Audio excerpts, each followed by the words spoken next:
Hi and welcome back. Today I'm going to share with you a very powerful resilience building technique called reframing or cognitive restructuring.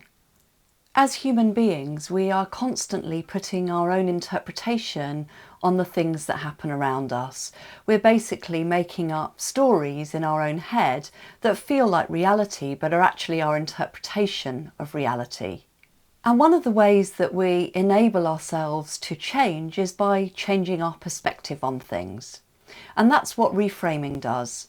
Reframing helps you to see things in a new way by finding new, more positive interpretations of what's happening. So the first step is to notice some of the things that you are saying to yourself, or even that others are saying, that leads to feelings of powerlessness and unhappiness. So here's a couple of examples of reframing. The first would be, rather than saying to yourself, I'm stuck at home, you might start to say to yourself, I'm safe and comfortable at home.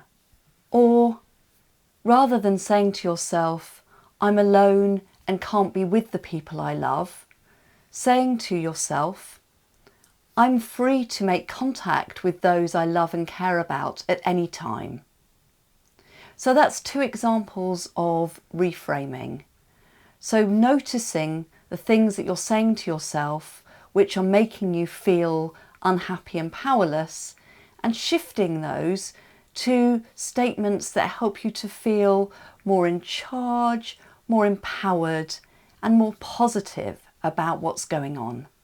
Now, a couple of really great reframing hacks that I'd like to share with you are as follows. The first is, any time that you notice yourself saying, oh God, today I've got to homeschool the kids, today I've got to stay at home for most of the day, or today I need to clean the house.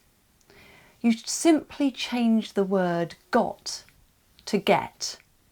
So, for example, I've got to homeschool my kids. Today I get to homeschool my kids. A completely different perspective on the same scenario. Rather than I've got to stay at home today, I get to stay at home today.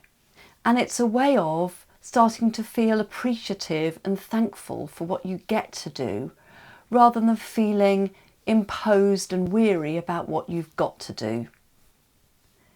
Another of these hacks is to catch yourself anytime you notice yourself using words like, oh, I really should do this, I really ought to do that, I really need to do this. And to, again, change that obligation by changing your language. So rather than saying, oh, I really should clean the house today, saying, I can clean the house today if I choose to. So changing got to get and changing shoulds and oughts to I can if I choose to. If this technique is new to you, you might find it particularly helpful to write this down. So get a bit of paper and write down some of the statements and things that you're saying to yourself that are dragging you down and making you feel rather helpless or put upon. And then think about how you could change those, how you could reframe those statements to see things in a new, more positive perspective. So give that a go. Use reframing to build your resilience by shifting your perspective. So I hope you find today's technique helpful. I look forward to sharing further techniques with you over the coming days and weeks. Stay safe. Much love.